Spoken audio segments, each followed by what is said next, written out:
Hello everybody and welcome to Nostalgia's Place Aurora 4X. Last time we started designing our carrier, and I think we need to take a look at it again because I've been taking a look at it and I'm just not that happy with it. We have we have 3 Gauss cannons on there, and I'm not sure how much we will actually get out of that. They're fine. I mean, they can be used as anti-rocket stuff and such, but I'm not sure. Maybe we need to get rid of them because they're not that great. So I'm gonna get rid of all 3 of them. And we're now almost at 90,000 tons again. And that is also bothering me a little bit. It is really, really, really heavy. And even though we have capabilities of producing these kinds of ships, maybe it's not that great. Maybe we should go for a slightly smaller ship who carries slightly less fighters, but is more maneuverable, for example, because it is really slow as well. And I'm not really happy with that either. So I'm gonna take off the shields as well for the moment. And I think I'm gonna reduce it with about... So if we're gonna have 5 per hangar deck, 5 fighters, this would mean we have 30 fighters already. And we're now at 14,000 tons. That's a lot less. Yeah, I think we're going for something like this. And maybe an extra engine for a little bit of extra power. And then I think we'll need to drop a couple of CIWS on there. I mean, these are also Gauss cannons, but these are Gauss cannons that are only for killing missiles, and they are mounted on turrets. And they have their own fire control, which means if there are multiple volleys of missiles, they will be able to target each of them specifically. As for the shields, well, I think we can put them back up actually.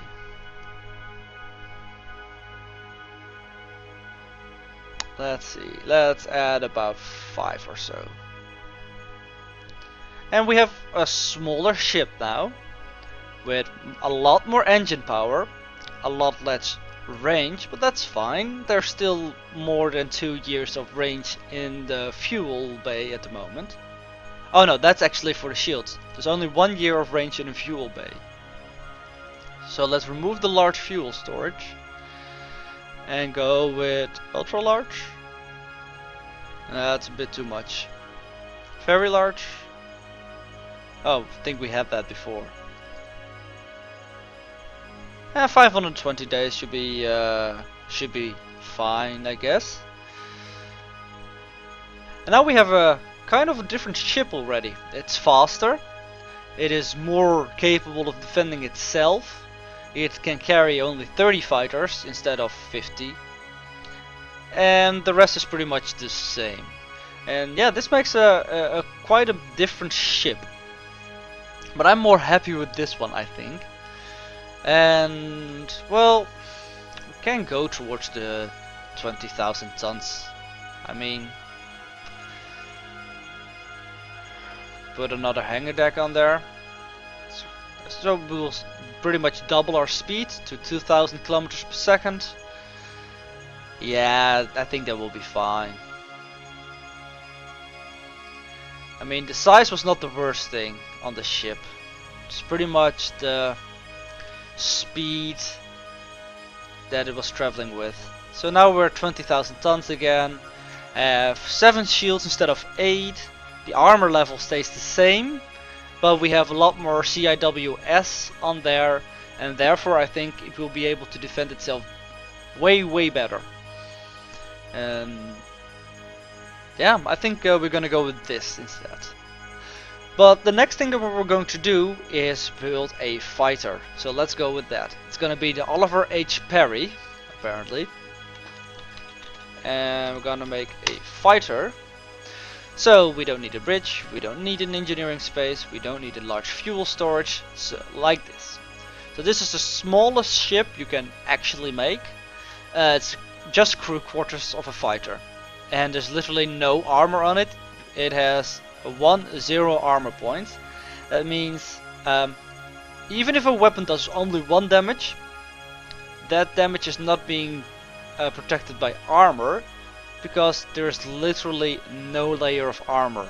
There's only 1 module in it, the crew fighters, and the crew quarter of a fighter, and there's 1 person living there.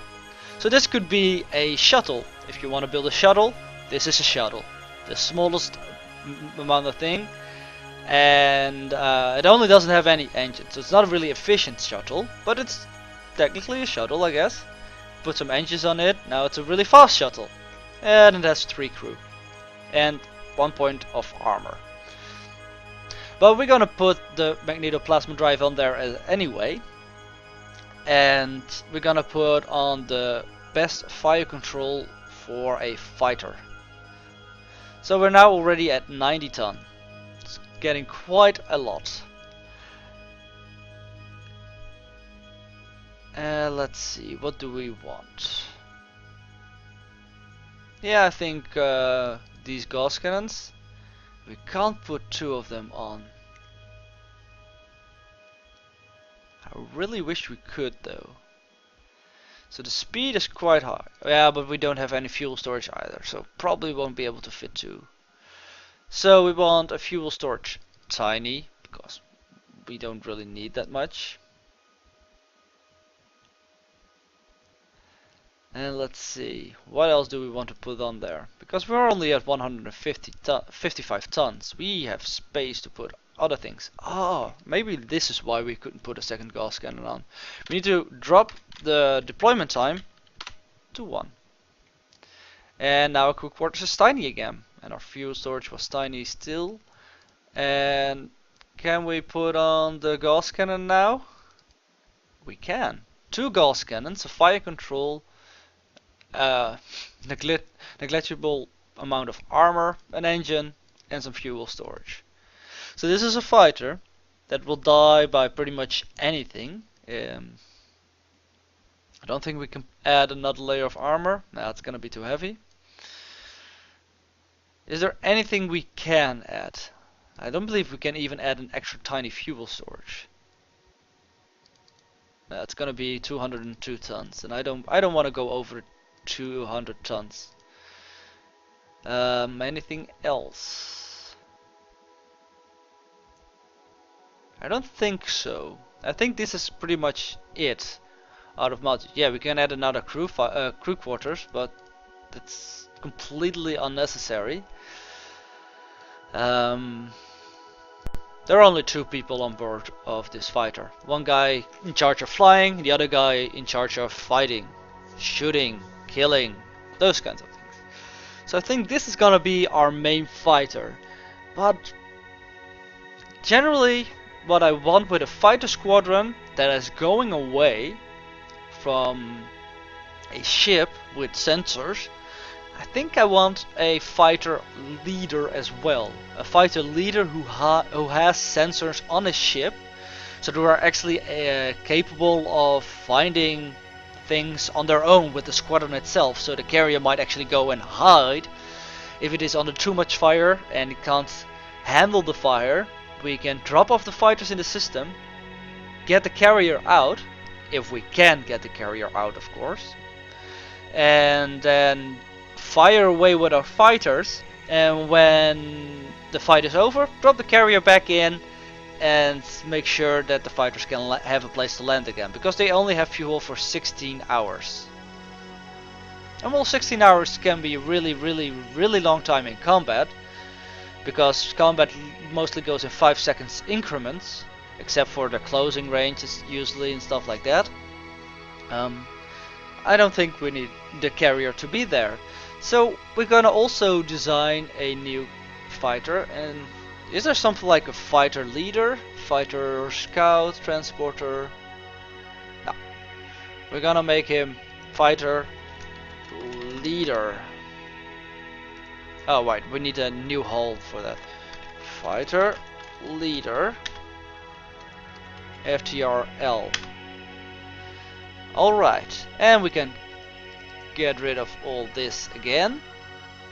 Now, what do I want on this? Of course, an engine. Where is the engine? This is the engine. And of course, a tiny fuel storage. Deployment time is gonna be 0.1 as well. And I want you to have the long range active sensor on it. And this means it'll be really heavy.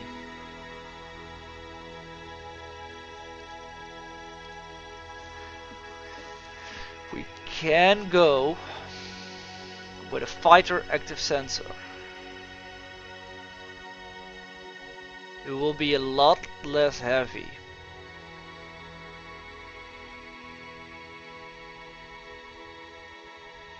Then we can even add some armor, so that if he gets hit, he doesn't get destroyed immediately, because he is pretty much the most important part of our fighter squadron. Without him, we're blind. Yeah, I'm not sure if we want the fighter active sensor though, because it only has a really small range. 10 million kilometers. But I think when something is 10 million kilometers away, we are fine already, because our fighters will close the distance at that point anyway. How much is 10 million kilometers? Let's see.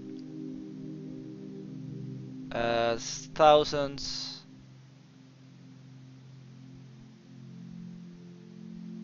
So this is 1,000,000 kilometers. Oh no, this is actually this is 10 million kilometers. That's nothing. Because I need to zoom in for that stuff actually. 10 million kilometers is like this. This is 21 million kilometers already. That's really nothing at all. Come on, where are you? I don't think that's actually good. Nah, we definitely need long range sensors on it.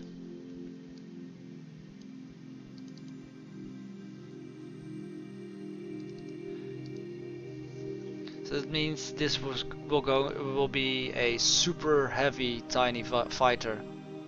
It will also be a lot slower. I'm not sure. I am not sure.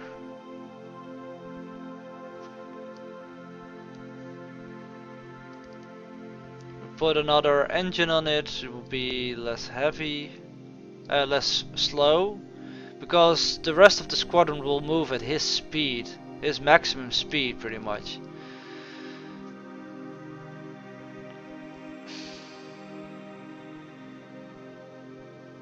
It's just too heavy, man. I think I'm gonna try it with the fighter sensors anyway. Oh wait, this was the and this is the better one. Yeah, I just put on the wrong one because it's still not obsolete. Yeah, I'm gonna go with the fighter active sensor. That means our carrier will have to do the hard work in the beginning, and then he will take over. And this way he's the exact same tonnage as the rest of the fighter crew, and the exact same speed as the rest of the fighter crew. He has some armor, that means if a rocket does hit him, he has 3 layers of armor to actually take that explosion. So yeah, I think we're gonna do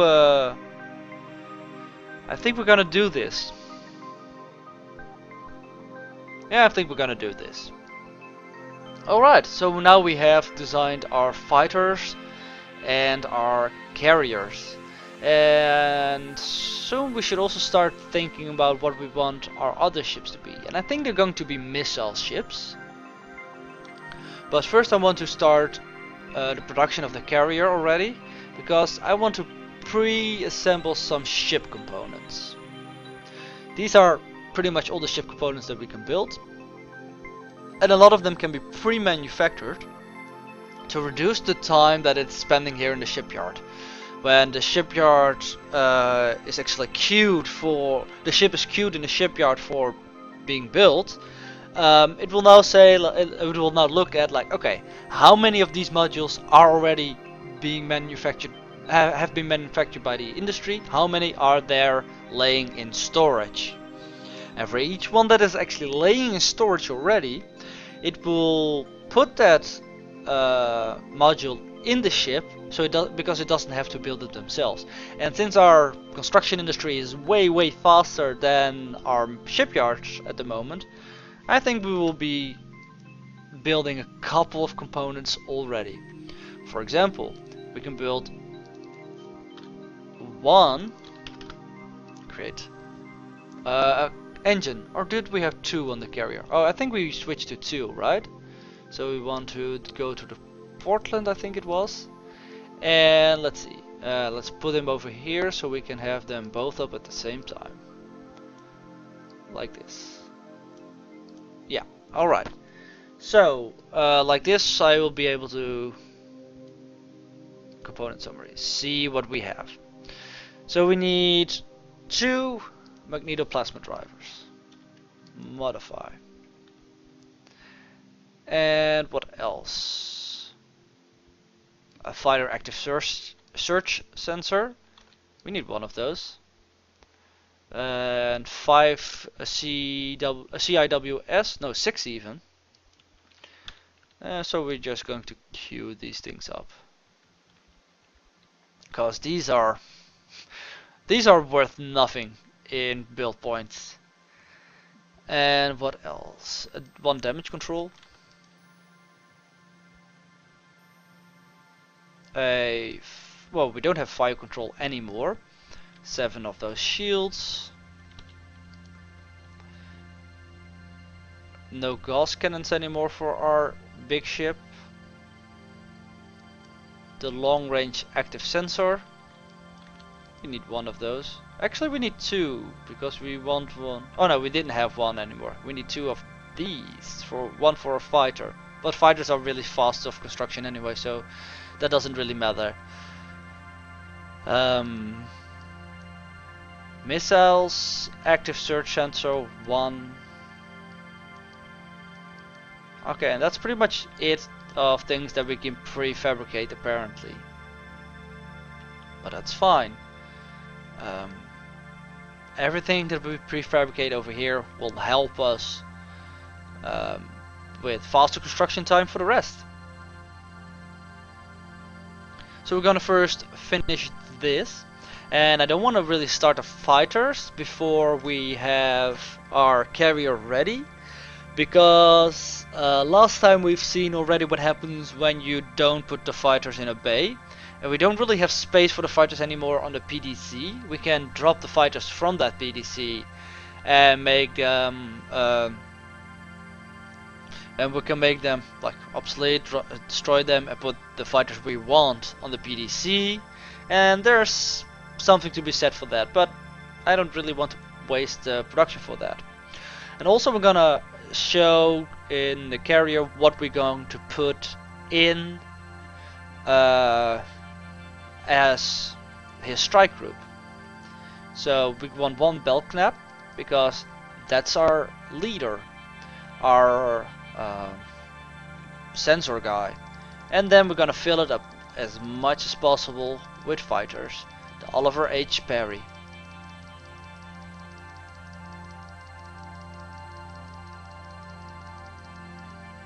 $35. No, we don't have space for 36. So in total, 1 squadron leader and 35 extra fighters. I think that will be fine. I think we can be happy with this. Alright, so that's our carrier and our fighters. And next up we'll be designing a, well, probably a cruiser type missile ship. But that's gonna be in the next episode. Until then, thank you guys for watching, and I hope to see you next time. Bye bye.